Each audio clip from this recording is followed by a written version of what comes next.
Broadcasting Company. Manila Broadcasting Company pioneered Radyo Natin's operation with the first 100 community radio stations on December 16 of 1997. The ardent desire to democratize radio and to reach the unserved, remote, and neglected areas around the Philippine archipelago bravely exceeded the ridicule and tons of less encouraging reactions from the broadcast and the business sectors. Now, because of Radyo Natin, the so-called one-horse towns are given a voice and can now be heard. For the first time in the history of Philippine broadcasting, a single radio network binds together 100 community radio stations nationwide, broadcasting simultaneously and instantaneously via satellite with a carefully thought-out programming that features both national and local concerns and interests that are delivered in all 4 major dialects. Radyo Natin stations are the only source of entertainment, education, and information in majority of areas never penetrated by other media organizations and serving more than 10.8 million captured listeners nationwide. These and more make Radyo Natin number 1 because it's the only one. Radyo Natin does not only give voice to the people, it also helped the government in creating jobs for the countryside, generating more than 600 jobs. Radyo Natin promotes economic activity in the countryside. Through radio programs and promotions, what used to be sleepy towns are now beaming with local competitive entrepreneurs with dynamic local business activities and events, effectively creating additional jobs and business opportunities. No wonder, after just a couple of years, more than 7 Radyo Natin areas evolved into cities. Truly, our confidence with the local government and its people paid off. Aside from the local government, the national government agencies extended partnership with Radyo Natin. These agencies need the support of Radyo Natin for them to effectively reach out to all Filipinos, either for information dissemination, outreach programs, disaster management, tourism, or simply a two-way communication avenue for a country and its people. Mula sa kinikilala at pinagkakatiwalaang pangalan sa larangan ng radio broadcast, pumapailan lang ang nag-iisang FM radio network na tunay na malawak at makapangyarihan. The power of information with more than 200 news and public affairs correspondents nationwide. The power of radio is within reach. Manila Broadcasting Company's Radyo Natin Network. Radyo Natin reinforces its unwavering commitment as a catalyst for equal opportunity and the right to be equally informed and heard, specifically for the marginalized sectors of Philippine society. After all, Radyo Natin, as the name literally implies, our own radio.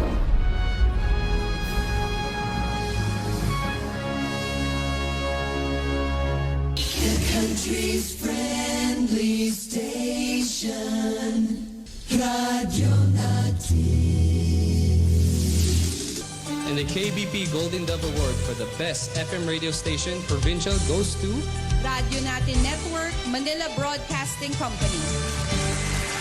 Sa ngalan po ng Manila Broadcasting Company, ang aming Chairman, Mr. Fred J. Lizalde, ang aming Presidente, Mr. Junic Dao, taus-pusong pasasalamat ang aming ipinapaabot sa KBP. Salamat po sa papuri, salamat sa karangalan, at salamat sa inspirasyon. Yung award po na ito, inaalay po namin una sa lahat sa ating Panginoon. Pangalawa sa lahat po ng mga announcers, mga DJs po natin, mga technician, mga radio partners at mga station managers, lalong-lalo na po sa mahigit 12 million listeners po ng ating estasyon sa Luzon, Visayas at Mindanao at nasa labas din po ng ating bansa. Maraming salamat po.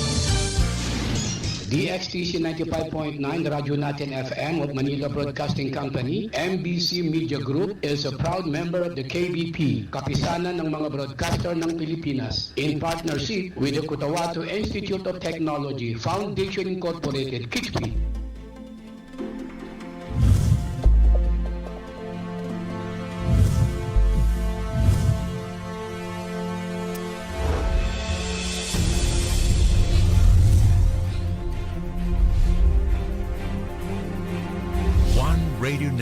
powering more than 100 stations. Heard in 81 provinces, 145 cities, and 1,490 municipalities. Giving voice to more than 300 Radyo Natin announcers every single day.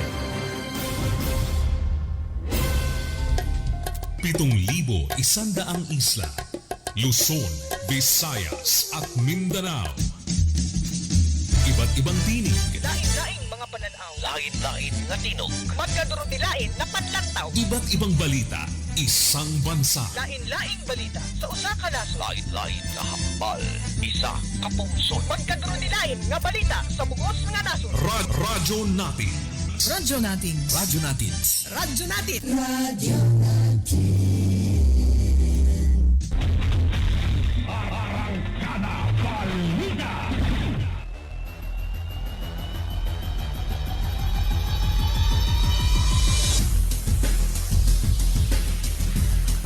DXTC 95.9 Radyo Natin FM ako, Tapato City of Manila Broadcasting Company is a proud member of the KBP, kapisanan ng mga broadcaster ng Pilipinas.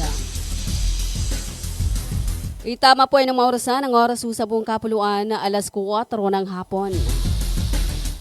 Magandang hapon ng Central Mindanao. Ngayon ay araw ng Biyernes, 27 sa buwan ng Pebrero 2026. At ikasampung araw sa buwan ng Ramadan, 1447 sa atin pong Hijri calendar. Welcome sa arangkada balita ng Radyo Natin FM ako, Tapato City. Sama-sama ho tayo hanggang alas 5 ng hapon. At kami ho ay magati ng mga balita, kaganapan sa loob at labas ng atin pong bansa. Sa ngalan po ng aming station manager, sa aming admin officer, sa aming broadcast media engineers, ganun din sa aming news writer, news head. Ako po muna ang inyong pansamantalang makakasama sa arangkada balita ng Radyo Natin FM ako, Tapato City, Analiza Abas. Manatiling nakatutok sa Radyo Natin FM ako, Tapato, tuloy-tuloy sa pagbabalita, tuloy-tuloy sa serbisyo. Sama-sama tayo Pilipino, sama-sama tayo Bangsamoro.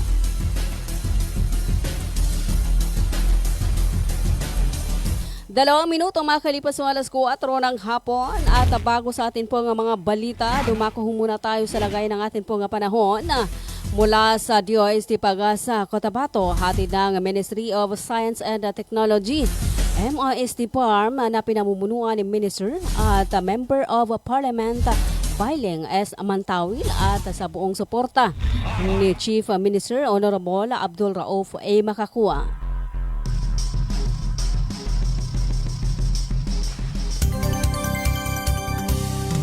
Sa lagay ng ating panahon, ang rehiyon ng Bangsamoro ng Most Region ng Muslim Mindanao ay makakaranas ng bahagyang maulap hanggang sa maulap na kalangitan na may pulupulong mga pag-ulan o pagkulog at pagkidlat dulot ng esterlis. Posible naman ito nga magdulot ng pagbaha o pagguho ng lupa kapag may matinding pagkulog at pagkidlat. Ang hangin ay nasa katamtaman na nagmumula sa hilagang silangan hanggang hilaga na direksyon at ang mga baybayang dagat ay nasa katamtaman ang alon. Ang temperatura ngayong araw ay nasa pagitan ng 22 degrees Celsius at 32.0 degrees Celsius. Ang araw ay sumikat kaninang 5:57 ng umaga at lulubog ngayong 5:55 ng hapon. At yan ang lagay ng ating pong panahon na mula sa DOST Pag-asa, Cotabato, hatid ng Ministry of Science and Technology, MOST BARM, na pinamumunuan ni Minister at Member of Parliament Bailing Mantawil at sa buong suporta ni Chief Minister Abdul Rauf A. Makakua. Katuwang Radyo Natin FM Cotabato City, maging alerto at laging handa mga kabangsamoro.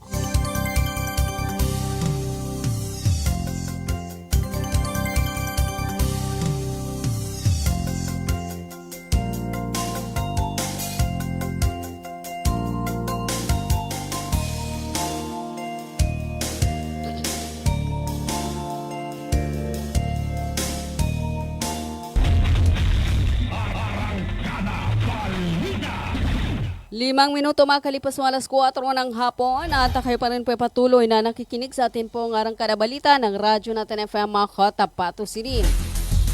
Ang bahagi ito ay hatid po sa inyo ng Cotabato Institute of Technology Foundation Incorporated. Hatid din po sa inyo ng Al Raiz Ventures Corporation, Gurino Pharmacy, Bangsamoro Sharia Lawyers League of the Philippines Incorporated. Hatid din po sa inyo ng Ministry of Labor and Employment, Molibar, sa pamumuno ni Molibar, Minister Dato Muslimin G. Sema, at sa kanilang General Director, Dato Surab Abutazil Jr.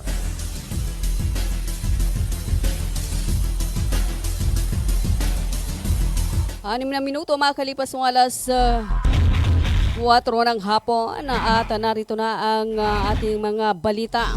Matagumpa na naipamahagi ang 1,770 na nakapak na pagkain sa 21 masjid sa Maguindanao del Sur, Maguindanao del Norte, Basilan, Tawi-Tawi at Sulu.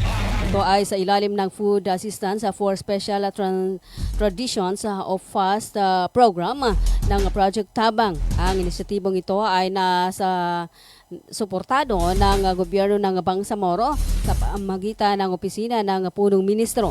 Ay naglalayong magbigay ng pagkain para sa iftar, palakasin ang pagkakaisa at ipakita ang pakikiramay sa mga komunidad ng Bangsamoro ngayong Ramadan. Ang pamahagi ay ginanap kahapon ika-26 sa buwan ng Pebrero na naglalayong magbigay ng tulong sa mga komunidad ng Bangsamoro lalo na sa mapagpalang buwan ng Ramadan. Ang mga pagkaing pang-iftar ay ipinamahagi sa mga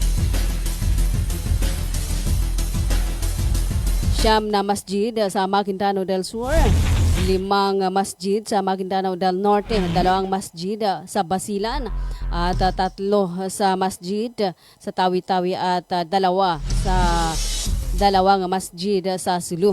Ang inisyatibong ito ay sinusuportahan ng gobyerno ng Bangsamoro sa pamagitan ng opisina ng punong ministro na si Abdul Rauf Samigambar Makakuwa. Sinasalamin nito ang patuloy na pangako ng pamahalaan na paglingkuran ang mga komunidad ng Bangsamoro sa pamagitan ng pagbibigay ng pagkain para sa iftar, pagpapalakas ng pagkakaisa, pakikiramay at pagbabahagi ng pananampalataya. Sa pamagitan ng FAST program, patuloy ang paninindigan ng Project Tabang ang makataong misyon nito na nagdadala ng makabuluhang tulong, pagpapaulad ng pagkakaisa at paglalagay ng tunay na diwa ng Ramadan sa pamagitan ng paglilingkod at pakikiramay. Ayon sa isang tagapagsalita ng Project Tabang, ang programang ito ay inaasahang makakatulong sa maraming pamilya sa mga nabanggit na lugar, lalo na sa panahon ng Ramadan. 8 minuto makalipas ng alas 4 ng hapon na ang oras na yan ay hatid po sa inyo ng Virginia Food Incorporated, Glang Eye Care Clinic, Imperial Uplands Plaza. Hatid din po sa inyo ng Bagwa Line-In Clinic, matatagpuan sa Makimpo, Bagwa 2, Cotabato City. Hatid din po sa inyo ng Almia Computer Works.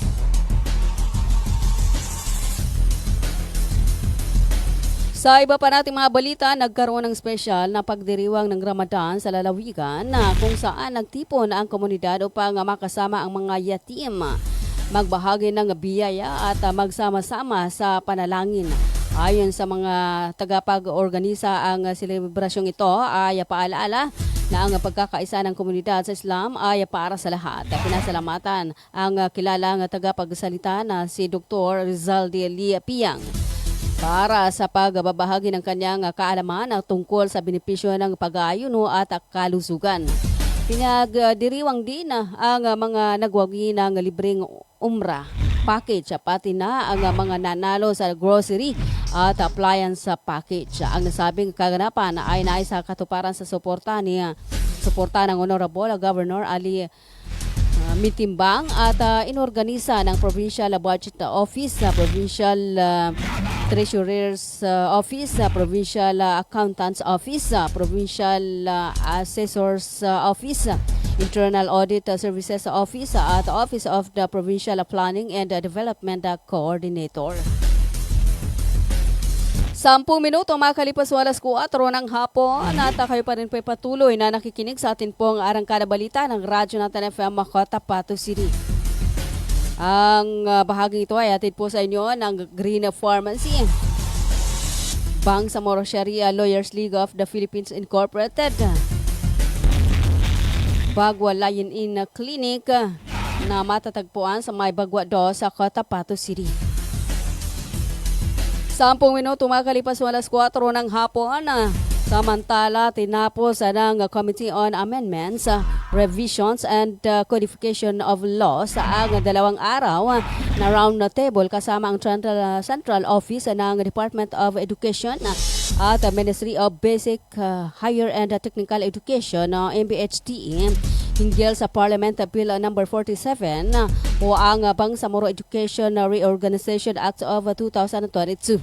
Layunin ng panukala ang pagbabago sa struktura ng MBHTE na magiging 4 na espesyal na tanggapan. Ministry of Basic Education, Commission on Higher Education and Development, Bangsamoro Technical Education and Skills Development Authority at Bangsamoro Madaris Education Office.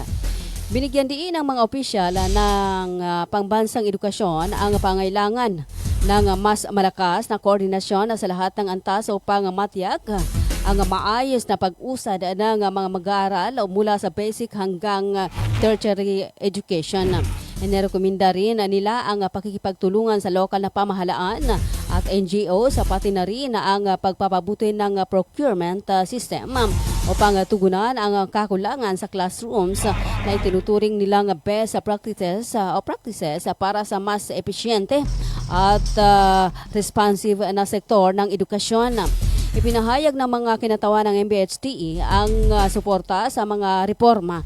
Ngunit binigyang pansin din ang mga aspeto na kailangang matuunan ng maayos na pansin upang masiguro na makikinabang ang mga guro, estudyante at mga operasyon ng edukasyon sa rehiyon. Tinalakay din sa pagpupulong ang mga sektoral updates, kabilang ang employment ng mga guro, field positions, pasilidad ng paaralan at implementasyon ng mga programa sa lahat ng antas ng edukasyon. 13 minutes makalipas alas 4 ng hapon at kayo pa rin patuloy na nakikinig sa atin po ang arangkada balita ng Radyo Natin FM Cotabato City. Bilang bahagi ng patuloy na suporta ng MSSD sa mga pamilya nga nasugnugan sa barangay Lamio na bayan ng Bungaw, na mahagi ang MSSD Bunga Unit sa Office ng Welfare Goods sa 102 pamilya na pansamantalang nanunuluyan sa Barangay Pagasa Evacuation Center kahapon na Pebrero 26 taong kasalukuyan. Bawat pamilya ay tumanggap ng welfare goods na naglalaman ng 25 kilong bigas, mga dilatang pagkain at instant coffee upang matugunan ang kanilang agarang pangailangan sa pagkain habang nananatili sa evacuation center. Samantala, magpapatuloy ang pamahagi ng welfare goods ngayong araw, Pebrero 27, sa White Port sa isolation area sa barangay Simandagit para sa ibang apektado ng pamilya na hindi pa nakakatanggap ng kaukulang tulong. Ang intervensyong ito ay bahagi ng Emergency Relief Assistance o ERA programa ng MSSD na naglalayong maghatid ng gagarang tulong sa mga komunidad sa Bangsamoro na naapektuhan ng iba't ibang uri ng sakuna at krisis sa natural man o dulot ng tao. 14 minutes makalipas alas 4 ng hapon. Samantala, matagumpay na nais sa katuparan ng United Bangsamoro Justice Party o UBJP ang kanilang flagship program na Salam Ramadan sa loob ng 2 taon mula 2024 hanggang 2025. Ang programang ito ay naglalayong palakasin ang pagkakaisa, pagtutulungan at pagpapalaganap ng kabutihan sa komunidad lalo na sa tuwing buwan ng Ramadan. Isa sa mga pangunahing aktibidad nito, ang Salam Ramadan, ay ang markets at orphanage visitation kung saan mahigit 20 beses na bumisita ang mga miyembro ng UBJP sa mga markets at orphanage. Dito na ipamahagi ang libreng iftars at groceries package sa mga batang orphans, tafidat at tahfids. Tinalakay halos 2,000 kabataan ang nakinapang sa mga aktibidad na ito. Kasabay nito na isa katuparan din ang mobile free market na nakarating sa 40 barangays sa Cotabato City, Maguindanao del Norte, Maguindanao del Sur at Special Geographic Area. Sa tulong ng proyektong ito, itinatayang 5,000 na beneficiaryo ang nakatanggap ng pangunahing pangailangan at mga market goods. Bukod dito, naging matagumpay din ang Grand Islamic Symposium kung saan nagtipon ang tinatayang 2,000 individual para sa mga lecturers sama-samang iftar sa suhur at congregational prayers. Ang symposium ay nagbigay ng pagkakataon para sa mas malalim na pag-aaral at pagninilay sa mga katuruan ng Islam. Ngayong taong 2026 nananatiling committed ang UBJP sa pagpapalawak ng kanilang mga gawain at pagtulong sa mas maraming kababayan. Patuloy ang mga visitation programs, mobile free market at Islamic Symposium bilang bahagi ng pagpapalaganap ng kabutihan, pag-asa at pagkakaisa ngayong buwan ng Ramadan. Inaanyayahan ng UBJP ang lahat ng party officials at members na makibahagi sa mga aktibidad sa pamamagitan ng donations at sponsorships upang lalo pang mapalawak ang tulong sa mga nangangailangan. Ang mga magandang gawain ng UBJP ay patuloy na maging instrumento ng kabutihan at pagkakaisa sa komunidad. 17 minutes makalipas ng alas 4 ng hapon at magbabalik ang Arangkada Balita. Makaraan lamang po ng ilan sa atin po ang mga hanap buhay.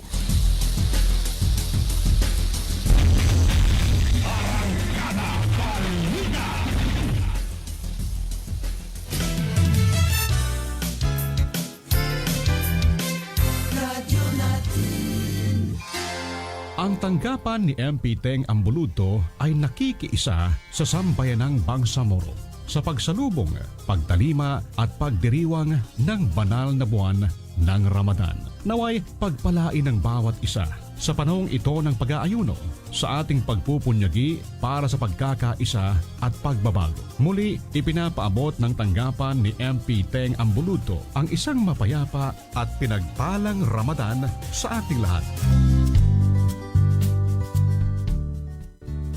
Karapatan mo, protektado ng batas. Alam mo ba na may batas na tumitiyak sa karapatan nating mga persons with disability sa Pilipinas?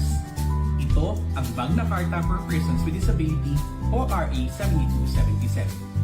Tinitiyak nito ang bawat person with disability ay may access sa edukasyon, trabaho, transportasyon, kalusugan at rehabilitasyon. Ayon sa RA 7277, dapat may wheelchair ramps, accessible toilets at sign language interpreters sa mga pampublikong lugar. Sinasabi din sa batas na to na may proteksyon tayo mula sa diskriminasyon sa trabaho, paaralan at serbisyo. Pinalakas pa ito ng RA 9442 para sa dagdag na benepisyo, RA 10070 para sa pagbuo ng Persons with Disability Affairs Office o PIDAO sa bawat munisipyo at syudad, at RA 10524 para sa mandatory employment quota o kinakailangan na 1% ng ipa na empleyado ay persons with disabilities. Tandaan, ang kapansanan hindi lang sa karapatang pantao dahil tayo ay may batas na kakampi natin at magpoprotekta sa ating mga persons with disabilities. Karapatan mo, ipaglaban mo. Ang paalalang ito ay hatid sa inyo ng Access Project.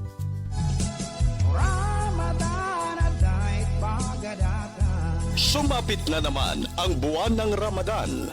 Ito ang panahon ng paglilinis ng ating mga kaluluwa, pagpapanibago ng ating mga intensyon. Naway ang bawat araw ng ating pag-aayuno ay magiging hakbang tungo sa pagiging mas mabuting individual at magdudulot ito ng pag-asa sa ating komunidad. Ang mensaheng ito ay hatid sa inyo ni Member of Parliament MP Abdul Basit Arbin Nito. Happy Ramadan to all Muslim Ummah! Ramadan na anano zinagatawa. Water refilling station ba ang hanap mo? Ang Cotabato Aqua Life Water Refilling Station ay higit na mabuti dahil mayroong itong malinis at nakakabuti sa ating katawan. Matatagpuan sa Santa Ana Street, Ruales Site, RH13, Cotabato City. Para sa karagdagang katanungan, tumawag sa kanilang contact number 0916-3574-888 o 421-2011. Cotabato Aqua Life Water Refilling Station. A quality life, a quality water.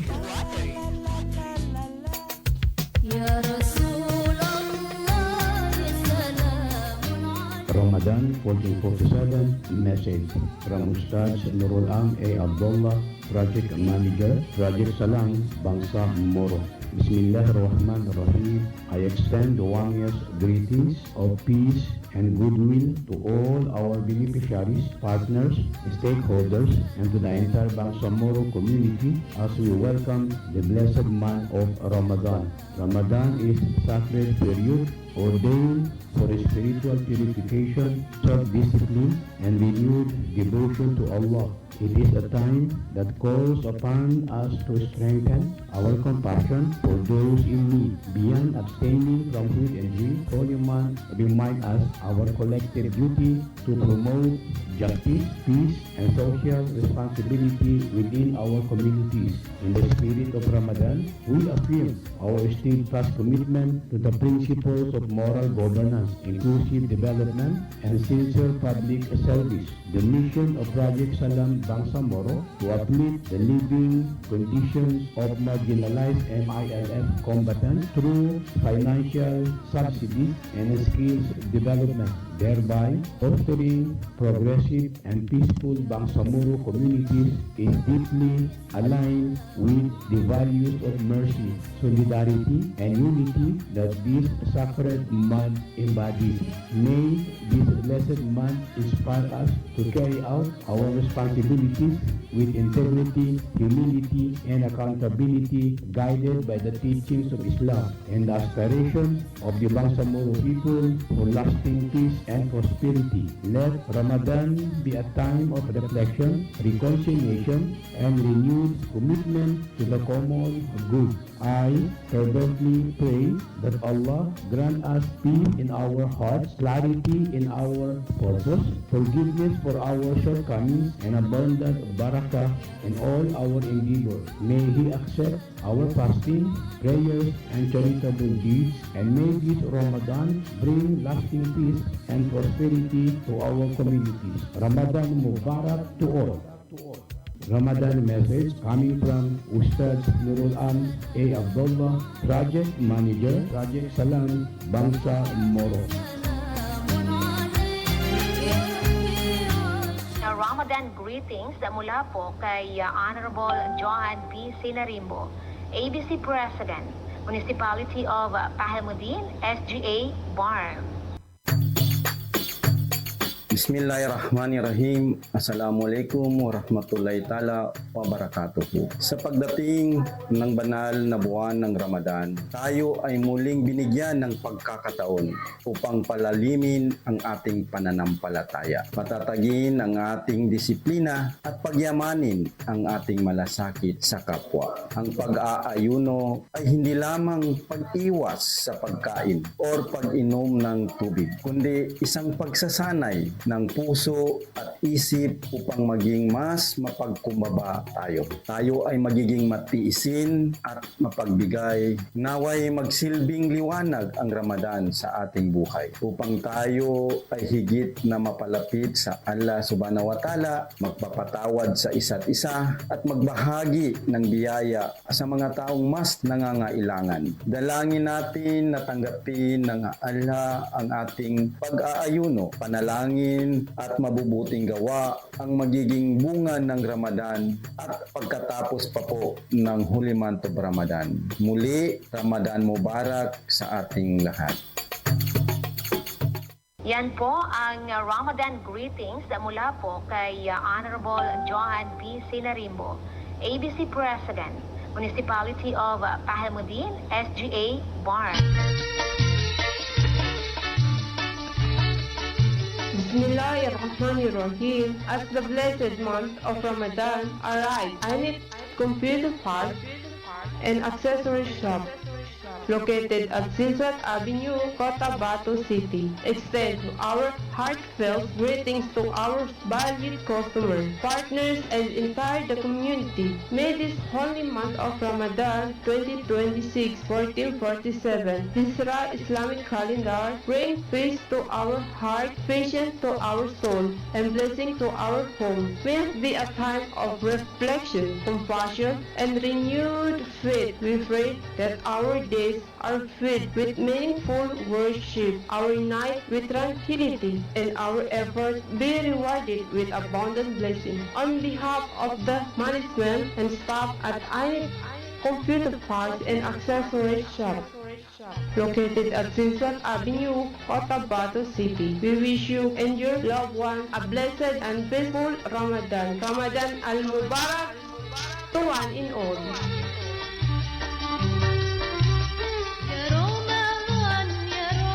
Bismillahirrahmanirrahim. Wabihi nasta'in wa ba'd. Assalamualaikum warahmatullahi wabarakatuh. Magandang umaga po sa ating lahat na mga tao ng Barangay Balakayon at saka lahat ng nakikinig. Happy Ramadan Mubarak sa atin lahat ng mga Bangsamoro nandito sa bayan ng Pahamudin. Ako po si Barangay Captain Buhari Bansil na nagbibigay ng Happy Ramadan sa lahat ng tao ng Pahamudin. Hanggang dito naman. Assalamualaikum warahmatullahi wabarakatuh. Magandang araw mga magulang at kabataan! Naghahanap ba kayo ng paaralang maayos, mapagkakatiwalaan at abot kamay ang bayarin? Sa Cotabato Institute of Technology Foundation Incorporated, tumatanggap kami ng kindergarten, elementary mula grade 1 hanggang grade 6, junior high school mula grade 7 hanggang grade 10, at senior high school na may strand na Humanities and Social Sciences. Sa Kitty, may maalagang guro, maayos na pasilidad at edukasyong para sa masa. Mayroon din kaming scholarship program at tumatanggap ng mga scholars. Kaya ano pang hinihintay nyo? Mag-enroll na sa Kitty. Para sa impormasyon, makipag-ugnayan sa 0905-1423-948. Matatagpuan sa Poblacion 8, Cacar, Cotabato City. Sa Kitty, abot kamay na bayarin, edukasyong siguradong kinabukasan.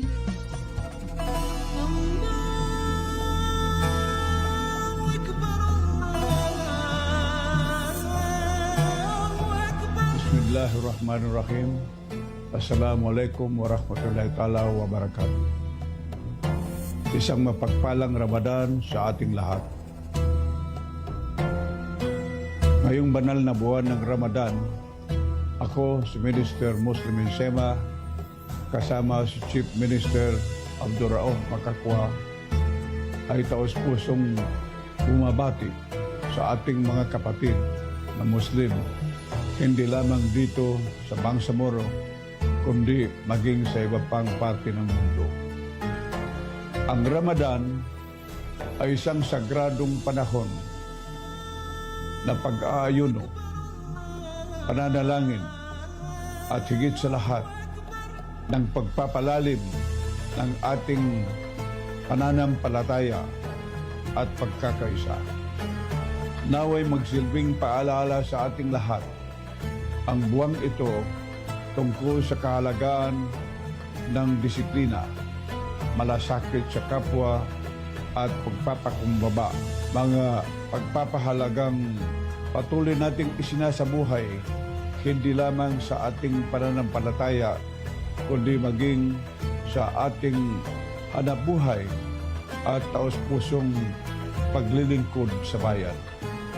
Ang diwa ng Ramadan ay diwa ng pagkakagawang gawa, katarungan at malasakit. Mga haliging mahalaga sa pagtataguyod ng marangal na paggawa at makataong kondisyon sa paggawa. Bilang kagawaran ng paggawa at empleyo ng Bangsamoro, patuloy naming pinagtitibay ang aming panindigan na isulong ang kapakanan ng mga manggagawa. Itaguyod ang makatarungang pasahod at malasakit at palakasin ang ugnayan ng pamahalaan, manggagawa at mga employer. Alinsunod sa pagpapahalagang itinataguyod ng Islam. Naway maging makabuluhan at mapagpalang Ramadan ito sa ating lahat. Palain nawa tayo ng ating buong may kapal, Allah Subhanahu wa Ta'ala, ng kapayapaan, lakas ng loob at gabay sa ating patuloy na paglilingkod sa Bangsamoro. Ramadan Mubarak, wabillahi taufiq wal hidayah, wassalamualaikum warahmatullahi ta'ala wabarakatuh. Ang mensaheng ito ay hatid sa inyo ni Labor Minister Muslimin Bapamus Sem. A'udzubillahiminasyaitanirrajim. Bismillahirrahmanirrahim. Assalamualaikum warahmatullahi ta'ala wabarakatuh. Sa guna na nakaumal sa uwan-uwan Ramadan at pinaka-espesyal uwan-uwan sa kanilang Bangsamoro. Ijelasan ko sa tono Barangay Burikain, Pahamudin. Dito po sa munisipyo na Pahamudin. So, lang siya sa SGA. So, lang na Bangsamoro. Bitsako sa Kongo sa kinuman na Ramadanan niya na sana anyarba kasabapan, kapunanan, kapag-isa-isa, kapagayo na yun, ulang na Bangsamoro. Ternanan so kapandili ba ka, kadima piya siya sa kano Ramadan, malibagta so kapag ka mabatay sa puasa. Siyabot naman, sa ating susuwedo, punong barangay ng Barangay Burikain, Badrolin, Santirio, Awit. Sukran.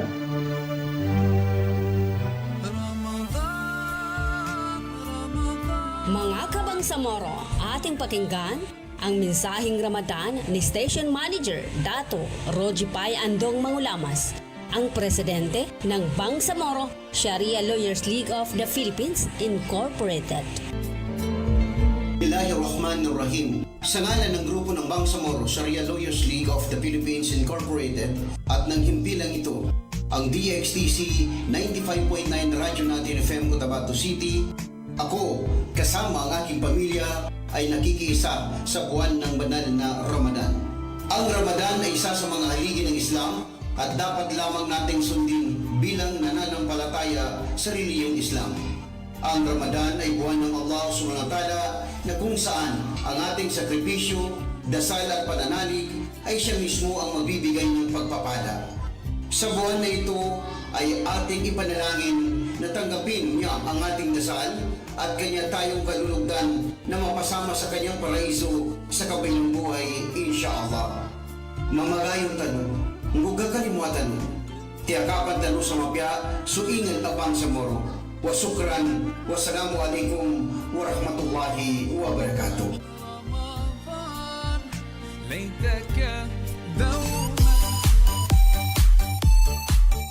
Hello mga mamis.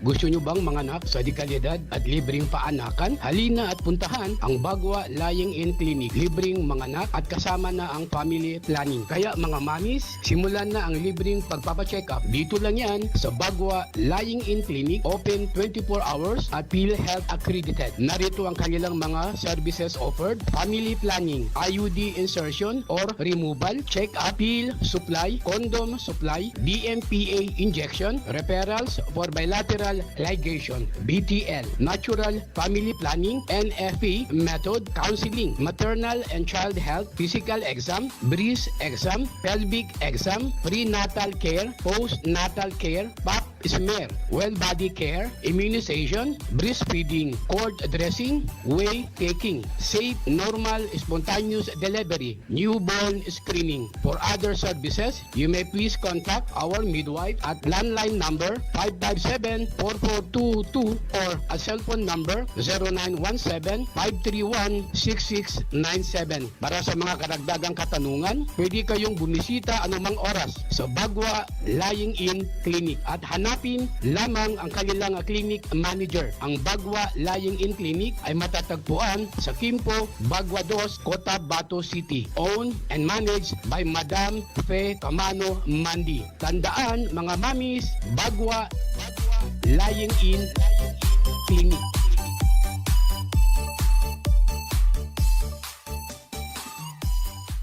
Libre po ang mga anak sa Bagwa Lying-in Clinic. Kinakailangan lamang po ang updated na PhilHealth. Maraming salamat. Assalamualaikum. Alam nyo BARM, ang COMELEC voter registration ay bukas na para sa non-BARM areas. Pero sa BARM areas ito ay magsisimula pa lamang sa May 1 hanggang May 18, 2026. Gayunpaman, maaari pa rin kayo mag-avail ng Special Register Anywhere Program o Register Anywhere Program sa labas ng BARM. Pero ang application nyo ay mapoproseso lamang simula May 1, 2026. Syukran! Bumili at manalo ng 300 tips to make a raffle promo sa KCC Mall of Cotabato. May 1 raffle entry sa bawat 200 pesos sa KCC Department Store o 1 raffle entry sa bawat 500 pesos sa KCC Supermarket gamit ang KCC Forever Bonus Card. May chance ka pang manalo ng 40 million shopping money. Milyong exciting prizes. KCC Supermarket,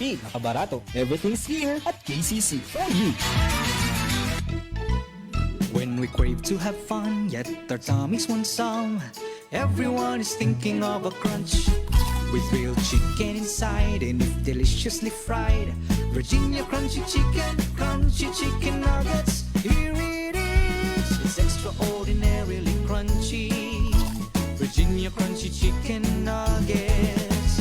It's real chicken goodness, tasty oh yes, crunchy goodness in every bite. Virginia crunchy chicken nuggets.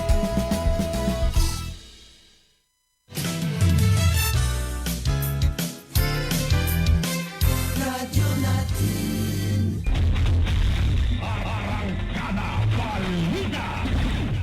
37 minutes sa mga kalipas ng alas 4 ng hapon at kayo pa rin po patuloy na nakikinig sa atin pong Arangkada Balita ng Radyo Natin FM Cotabato City.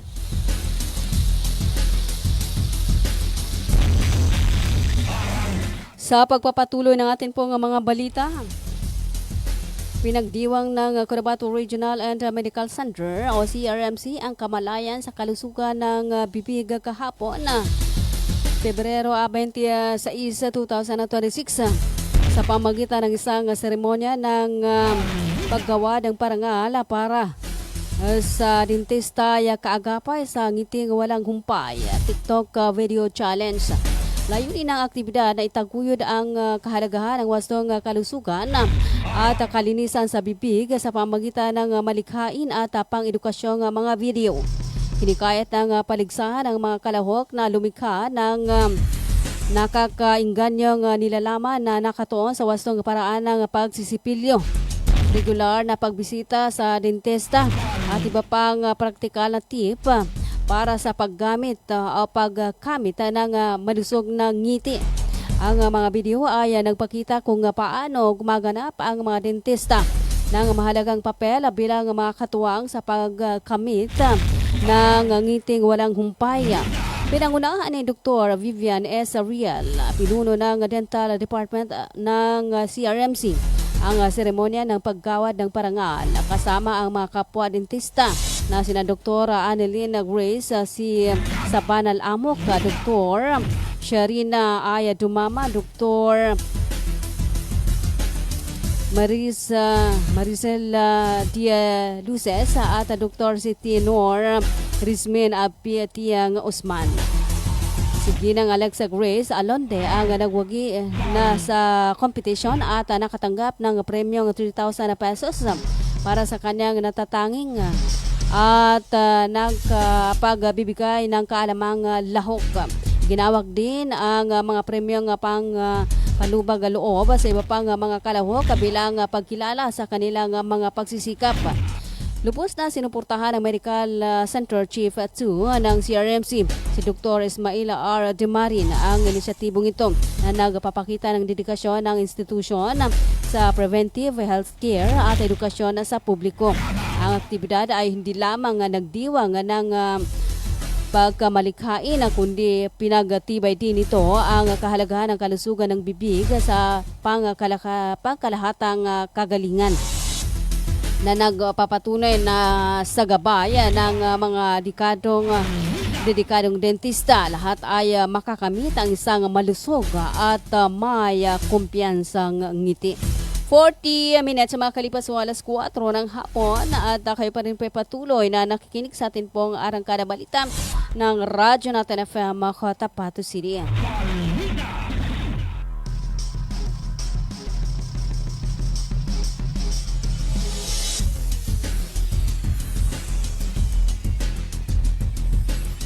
Samantala, naghatid nito ang Huwebes o kahapon, February 26, ang Public Service Team ng tanggapan ni Bangsamoro Parliament Member Cadila Sinulinding Jr.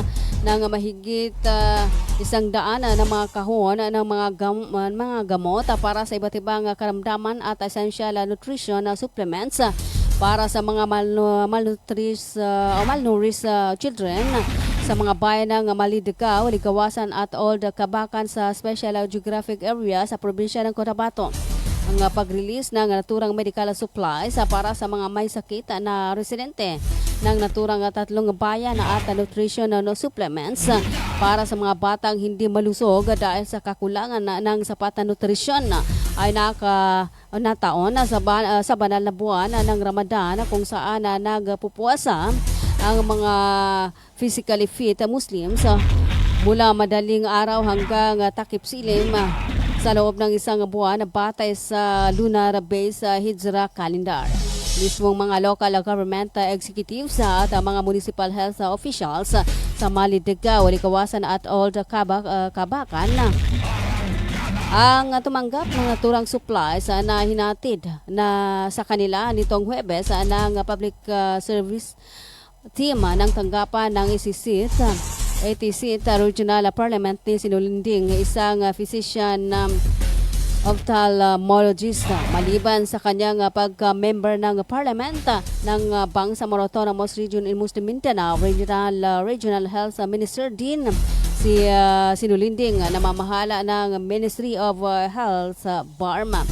Katuwang niya at ng mga kawani ng kanyang tanggapan sa Bangsamoro Parliament si Barma Chief Minister Abdul Rauf makakuha sa lahat ng kanilang community outreach missions sa Bangsamoro Special Geographic Area sa probinsya ng Cotabato sa Region 12. 43 minutes makalipas sa alas 4 ng hapon.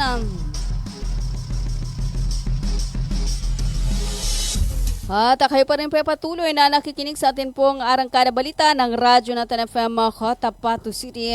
Ngayon ay araw ng Friday, 27 sa buwan ng Pebrero 2026 at ikasampung araw sa buwan ng Ramadan 1447 sa atin pong Hijri calendar. At ngayon, dumako na ho tayo sa atin pong Balitang Nasyonal. Desidido si Pangulong Ferdinand Marcos Jr. na mabuwag ang mga fixers sa iba't ibang tanggapan ng gobyerno. Sinabi ni Marcos na tila naging bahagi na ng sistema sa pagkikipagtransaksyon sa mga government offices ang dumaan sa mga fixtures para malampasan ang napakahabang paghintay sa pila na umabot ng ilang oras. Naniniwala ang Pangulo na sabwatan ang nangyayari sa ganitong setup, particular sa pagitan ng fixer at ng isang tagaloob o insider na nagtatrabaho sa isang tanggapan ng pamahalaan. Naghahati niya sa padulas na nakukuha mula sa isang kliyente ng ginagawang transaksyon. Giniit ni Marcos na nais niyang magkaroon ng katapusan ang ganitong kalakaran na anya ay naging bahagi na ng burokrasya. Kaya ang solusyon niya rito ay lubusan na mailatag ang digital transaction sa lahat ng government offices na anya hindi lang magiging katapusan ng mga fixers kundi magpapabilis pa sa pagpoproseso ng transaksyon sa pamahalaan at iwas person-to-person contact. 45 minutes makakalipas ng alas 4 ng hapon. Samantala, sa iba pa nating mga balita, hindi boboto ang National Unity Party o NUP sa impeachment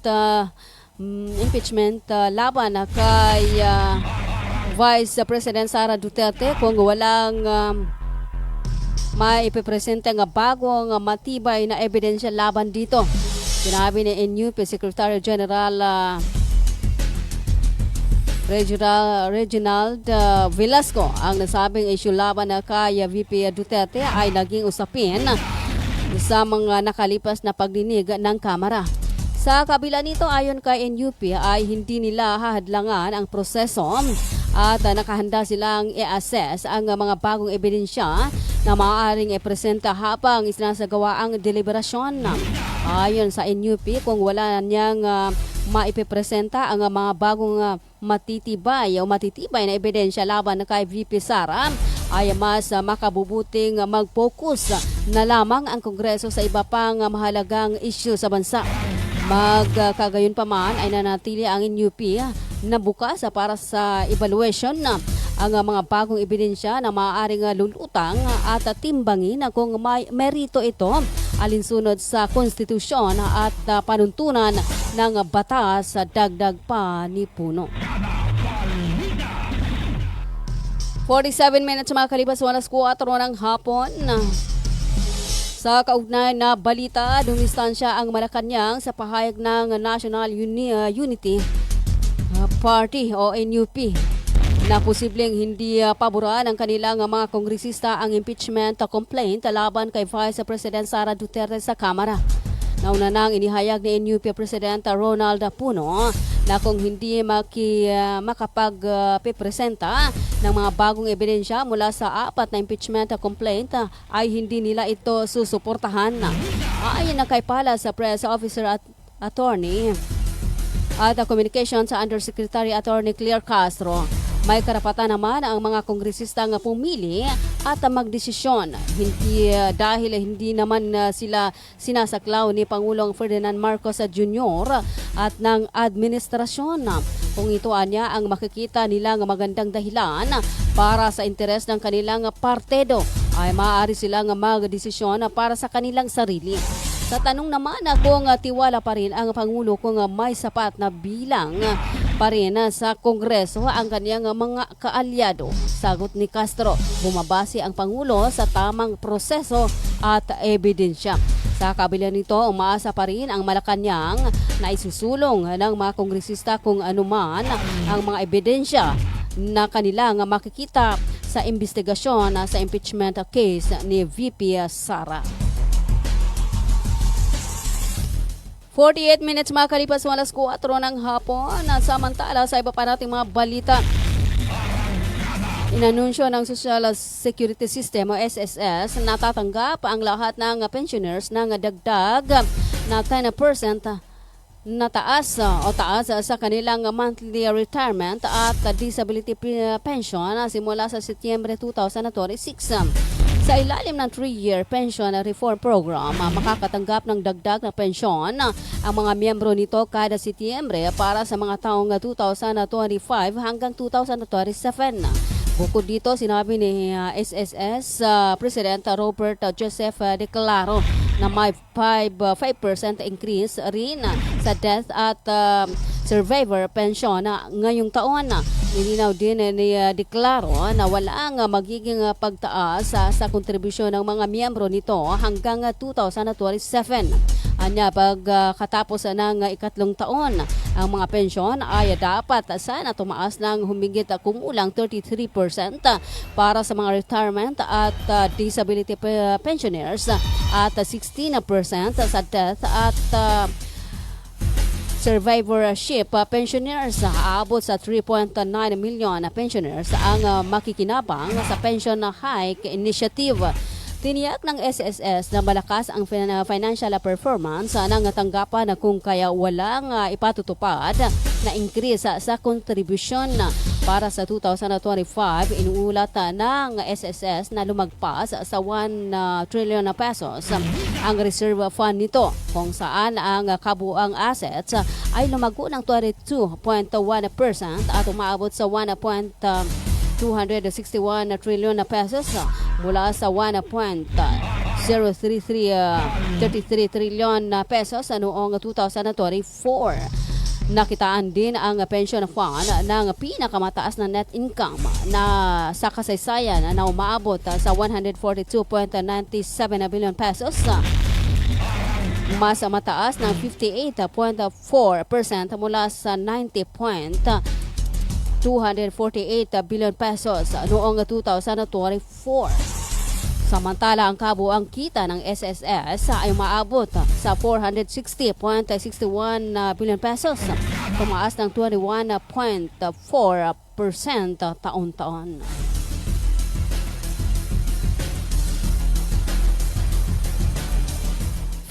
Minutes makalipas ng alas 4 ng hapon at kayo pa rin patuloy na nakikinig sa atin pong arangkada balita ng Radyo Natin FM Cotabato City.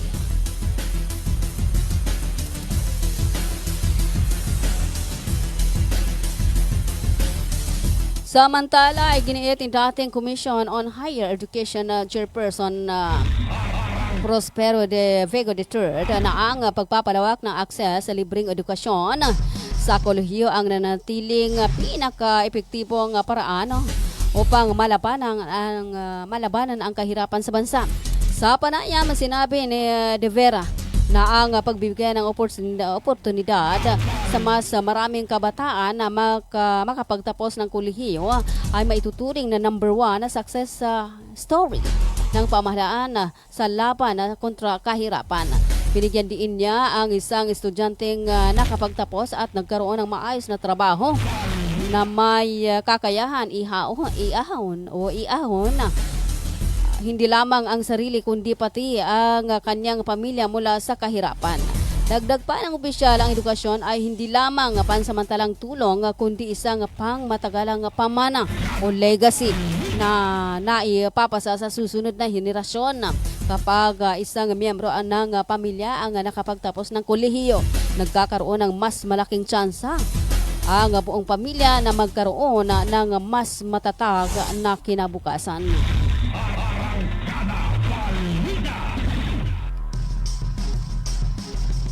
53 minutes makalipas ng alas 4 ng hapon at kayo pa rin patuloy na nakikinig sa atin pong arangkada balita ng Radyo Natin FM Cotabato City.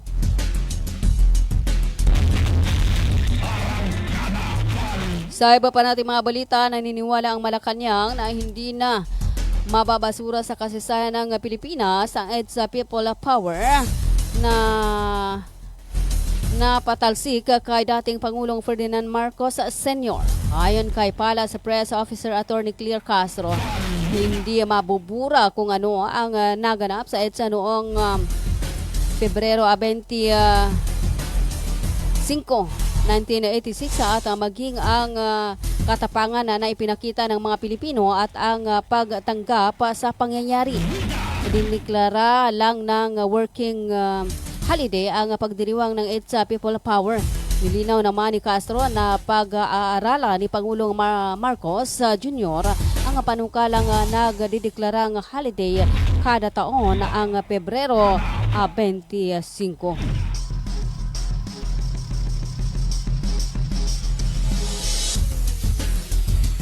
₱54 makalipas ng alas 4 ng hapon at kayo pa rin papatuloy na nakikinig sa atin pong Arangkada Balita ng Radyo natin FM Cotabato City. Ngayon ay araw ng Friday, 27 sa buwan ng Pebrero 2026 at ay kasampung araw sa buwan ng Ramadan 1447 sa atin pong Hijri calendar.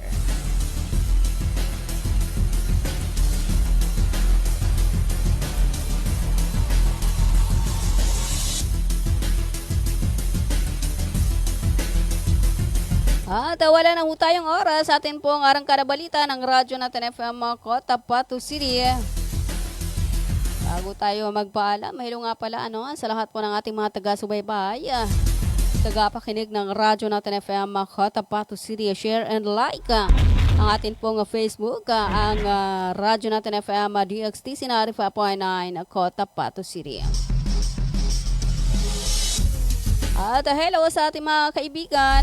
Hello dyan sa may, hello kay Johari Escote. Ayan, good afternoon. Kay Haira Abdul. Ayan, Haira Abdul, good afternoon. Fireworks Vlog. Hello kay Miss Agiraibay ng Sapad Matanog, Maguindanao. Loud clear. Hello kay Ma'am RN Kamutan Mandang. Ayan, hello kay Ma'am Mota Kamutan dyan sa may RH9 Cotabato City. Hello kay Moods Latip, kay Dance Dawang Dolo. Ayan, good afternoon. And hello nga pala kay Ate Nuraida Udasan dyan sa may Lugay-Lugay area. At hello dyan sa may Bagwa 1, 2, 3. Yan, isang magandang hapon. At ingat-ingat sa mga nagmamaneho sa mga oras na ito. At kung tayo ho ay nagbabalak pong lumabas ng ating pong tahanan, ay dapat ho magdala ho tayo ng pananggalan sa ulan. Magdala ho tayo ng kapote, payong, ayan, at ako ng mga pananggalan ho sa ulan. Ayan, ingat-ingat ho sa mga bibiyahe sa mga oras na ito, at sa mga estudyante ho natin na uuwi pa lamang ng kanila pong tahanan. Ayan, at hello sa ating mga mamang drivers. Ingat-ingat. I-double check ho muna natin yung ating pong mga sasakyan kung nasa maayos ba yung kondisyon para hindi ho tayo makikingsanhi ng pagbibigat ng trapiko sa ating pong lansangan, lalong-lalo na sa pangunahing lansangan ng ating lungsod ng Cotabato. Ayan, ingat-ingat. At hello kay sa aming Admin Officer, BCTR, Sir PB Jawaril. Good afternoon. Ayan, happy Ramadan. Ramadan Karim. Oo, sa lahat po ng Muslim Ummah. Isang magandang hapon. Alright, wala na po tayong oras at yan po ang kabuuan ng ating pong Arangkada Balita ng Radyo natin FM Cotabato City. Ngayon ay araw ng Biyernes. Ika-27 sa buwan ng Pebrero 2026 at ika-10 araw sa buwan ng Ramadan 1447 sa atin pong Hijri calendar. Maraming salamat po sa pakikinig sa ngalan po ng aming station manager, sa aming admin officer, sa aming broadcast media engineers, and of course sa aming news head, sa aming news writer. Ayan, at maraming salamat po sa pakikinig. Ako po muna ang inyong pansamantalang nakasama sa Arangkada Balita ng Radyo natin FM Cotabato City, Analiza Abbas. Hanggang sa muli ho, sa ganito pa ring oras at himpilan, na manatili ho nakatutok sa Radyo natin FM Cotabato City. Tuloy-tuloy sa pagbabalita, tuloy-tuloy sa serbisyo. Sama-sama tayo Pilipino, sama-sama tayo Bangsamoro.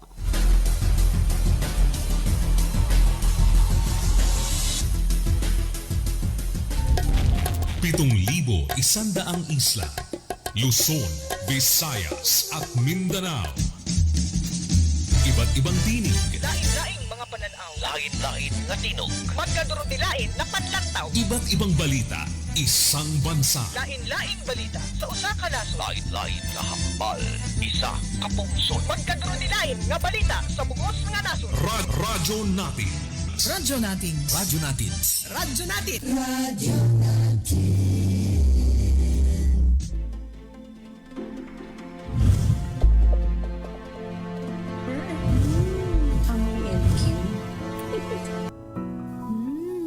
Amoy New Calaberry Blues. Amoy ka. Bilang bakulaw, bagay na nakasakit umano sa kanyang damdamin. Ha? Tinawag na bakulaw si Bakulaw ba si Mami D? Mami D? Ang sexy-sexy nun? Correct. Kung hindi man ngayon, baka sa Lunes ay maisampa na ang kanyang mga abogado, ang kanilang mga ikakaso, kasama na ang cyber libel. Narito ang bahagi ng pahayag ng dating Senador Pacquiao. Nagkiklaim siya na may utang ako sa kanya and hindi ko pa siya nakikita, hindi ko pa siya na-meet in person. At saka yung mga pag-insulto niya sa pangalan ko, pag-insulto niya sa mama ko. So, inaralan ng abogado ko at ready to file na yung case. So, pwede kong ipapile kaagad sa abogado ko either today or tomorrow or Monday. Samantala, kinumpirma ng Bureau of Jail Management and Penology na tinanggap na ng City Hall si Mangusin na nasa maayos naman umanong health condition. Sabi ni BJMP spokesperson Jerex Bustinera, ika-quarantine si Mangusin sa loob ng 5 araw kasama ang 8 pang